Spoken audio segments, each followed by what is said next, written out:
You ever heard the expression, the greater the load, the greater the learning? Well, you're going to learn about it today if you haven't. My name is Brian.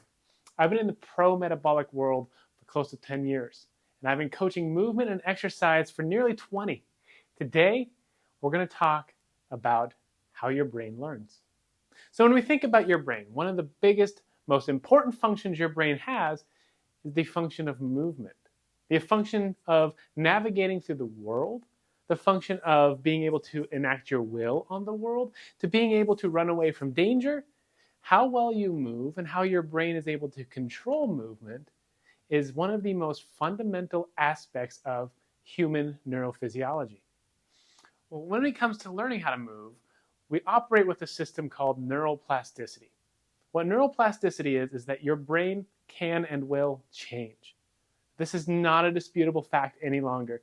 For years, it was believed that your brain kind of stopped developing by the time you were hit 20, 25 years old. That whatever brain you had by that point, that's what you get. And good luck, have fun in life. And now we realize that's not only not true, that it's actually egregiously untrue. Your brain is constantly changing. Your brain is constantly learning. Your brain is constantly updating its perceptions of the world and refining its ability to predict how you interact with the world. And one of the biggest things that you can do in improving how well your brain can predict how you can interact with the world is to improve how your brain knows how to move the body.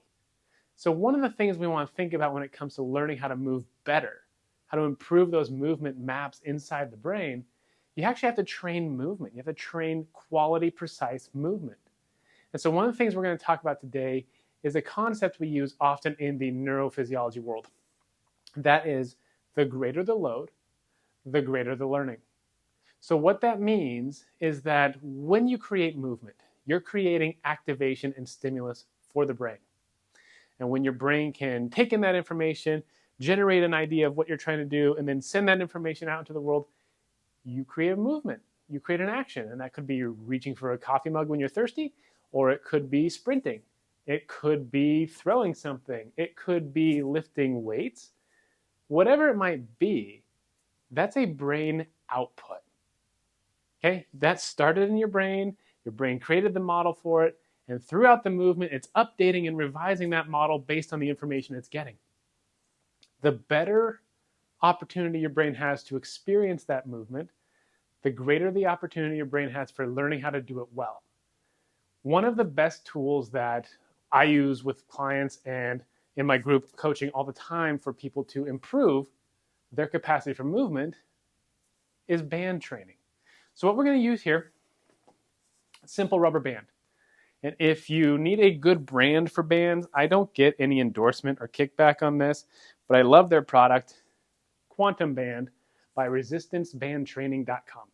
Not my company. I don't even know the guy, but I will tell you, as far as of all the bands that I've used, they have some of the best. Check that out. So anyway, what we're going to do here, we're going to actually do some shoulder mobility. So a lot of times we want to create good movement control at the shoulder joint. Well, when we want to improve that movement, sometimes we actually have to increase the amount of effort, the amount of information coming from that movement, so that our brain has a better chance to get better at it. So what we're going to do here, I'm going to hold this band here. It is looped around my back. And now I'm going to do that same circle. And by doing the circle with the resistance of the band, I'm now creating more feedback. I'm creating more neurological load. I'm creating more neurological activation. That improves my capacity for mapping out that movement of my shoulder. So when it comes to learning how to move my shoulder better, that's a big part of fighting. That's a big part of running, big part of eating, big part of all sorts of things that you do in your life. And if you've ever dealt with a shoulder issue, you know how unfortunate that can be when reaching for something in the cabinet doesn't happen because it hurts, or getting out of bed hurts because you slept on your shoulder wrong, or any number of things that can go wrong with a shoulder issue. But as you start to improve your shoulder control, as you start to wake up your brain and have it better apt to control that part of your body, your options open up entirely. So check that out. Try that at home. Let me know what you think in the comments below. Like the video, subscribe to the channel. I will talk to you soon. Take care.